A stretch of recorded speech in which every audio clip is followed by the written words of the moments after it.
Bonjour les enfants, j'espère que vous allez bien. Je suis très heureux de vous retrouver pour découvrir avec vous la suite des 39 Melachot de Shabbat.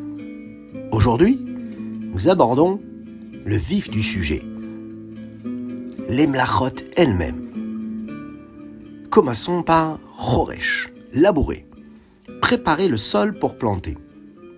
Retourner le sol avec une charrue. Et vous allez voir, même si l'on n'a pas en bas de chez soi un champ à labourer, on est confronté à ces situations. Regardez, les interdits peuvent être, d'après la Torah, comme on l'a enseigné dans les précédents épisodes, mais aussi des interdits rabbiniques.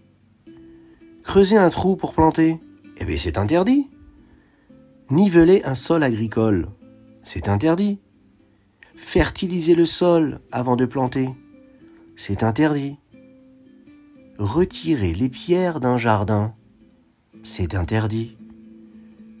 Mais regardez, même jouer aux billes, vous savez, ou bien prendre un balai pour balayer de la terre, Shabbat, c'est interdit. C'est un interdit rabbinique. Parce que quand on joue aux billes, on peut amasser avec la petite bille qui va rouler des grains de sable ou des grains de terre et les emmener à remuer la terre. Et remuer la terre, c'est un peu préparer le sol pour planter. C'est un peu labourer. Et labourer, c'est interdit le jour du Shabbat. Un autre exemple, traîner un objet très lourd sur le sol, en retournant inévitablement la terre. Eh bien cela sera interdit. C'est ce que l'on appelle Pesik Reisha. Eh oui. Mais il y a également, vous savez, la mlacha de Zoréa, ensemencer. C'est un travail qui favorise la végétation. Prenons un exemple. Mettre une pomme de terre crue dans de l'eau. Ou bien jeter des pépins. Mettre dans de l'eau des fleurs que l'on a cueillies avant. C'est interdit. Eh oui. Imaginez, on reçoit un beau bouquet de fleurs avant Shabbat. Et on a oublié de le mettre dans le vase. Eh bien c'est... mais c'est Shabbat. Shabbat est rentré, comment on va faire? Eh bien on n'a plus le droit de le mettre dans le vase. Parce que c'est interdit de mettre dans le vase s'il y a de l'eau. Je suis en train de manger une bonne pastèque. Et puis, il y a des grains dans cette pastèque. Je retire les grains et je les prends et je les mets sur la terre. Et le problème, c'est que la terre est mouillée. Qu'est-ce qui va se passer? Eh bien, je vais causer que peut-être grâce à cela, cette petite graine-là et ces petits grains de pastèque vont donner naissance par la suite à une pastèque. Et j'aurai donc semé, j'aurai donc planté. C'est interdit. Et c'est un dérivé de ce que l'on appelle le Pesik Reisha. Arroser des plantes, par exemple. Shabbat, c'est interdit. Couper des branches. Eh bien, c'est interdit également, parce que cela favorise le développement de l'arbre. Et puis, se laver les mains au-dessus des plantes. C'est aussi ce que l'on appelle Pesik Reisha. C'est interdit. Il va de soi que planter un arbre Shabbat, c'est interdit. Oh, tellement d'interdits.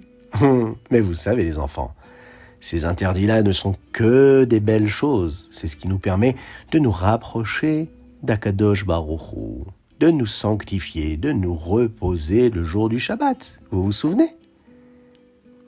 Ah, il y a également une autre melacha. Elle s'appelle Kotser. Kotser, moissonner, cueillir ou arracher une plante. Et puis, il y a les interdits rabbiniques. Écoutez, enlever un objet coincé dans les branches d'un arbre. J'étais en train de jouer au ballon.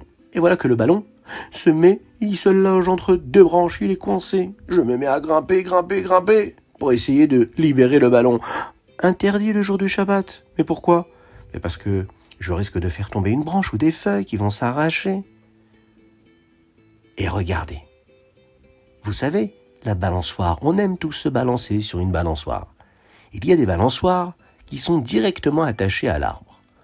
La corde et le siège forment une seule unité et sont attachés à la branche de l'arbre. Eh bien, les Chachamim nous disent qu'il est interdit de se balancer sur cette balançoire. Par contre, si, à la place de cette balançoire et de cette corde, on a suspendu un hamac, vous savez ce filet-là qui est accroché à un petit filet, une petite branche, et cette branche encore à un anneau, alors là, ce sera permis. Pourquoi ? Parce que l'utilisation de l'arbre, là, est indirecte. On s'allonge sur le hamac est accroché justement à ce crochet, et le crochet est accroché à l'arbre. Il s'agit vraiment de crochet dans cette histoire. Mais, en tout cas, c'est permis. Et ça, c'est génial. Eh oui, il y a des choses permises, le jour du Shabbat. Maintenant, j'ai besoin de monter en haut de l'arbre pour arriver vers ce hamac. Est-ce que j'ai le droit d'utiliser une échelle qui va s'appuyer sur l'arbre ? Eh ben non, c'est interdit.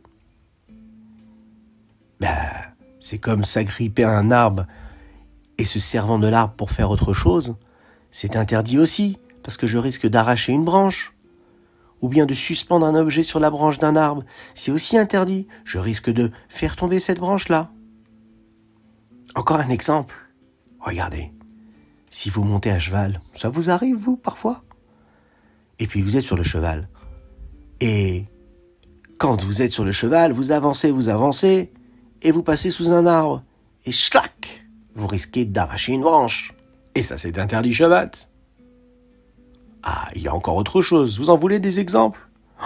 Oh là là là là là là, il y en a énormément. Tondre de l'herbe Shabbat. Même si on n'a aucun besoin de l'arbre coupé, eh bien c'est interdit. Sentir des fruits attachés qui se trouvent encore sur l'arbre, c'est interdit.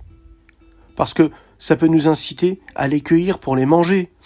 Ça sent tellement bon que j'ai bien envie de manger un fruit. Donc je n'aurai pas le droit de le faire.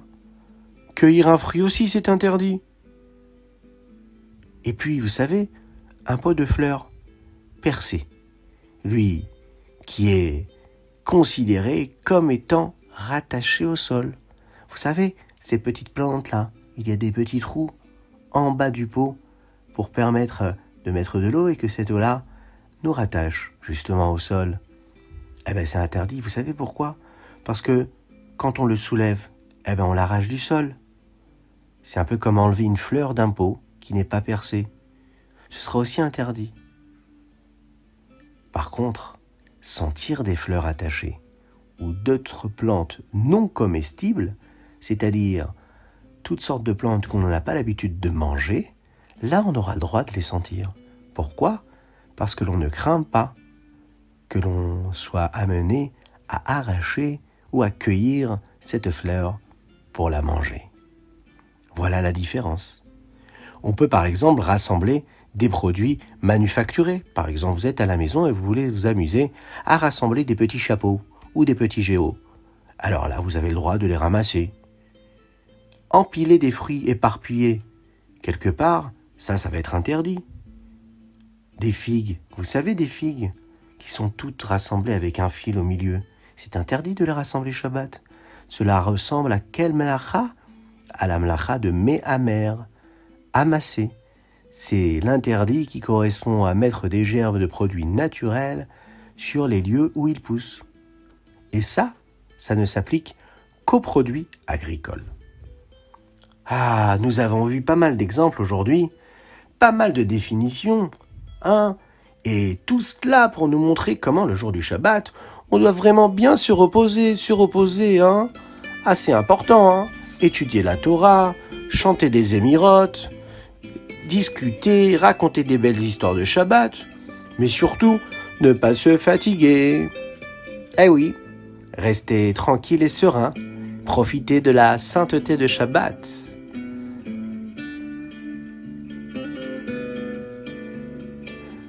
Voilà les enfants, pour notre épisode du jour.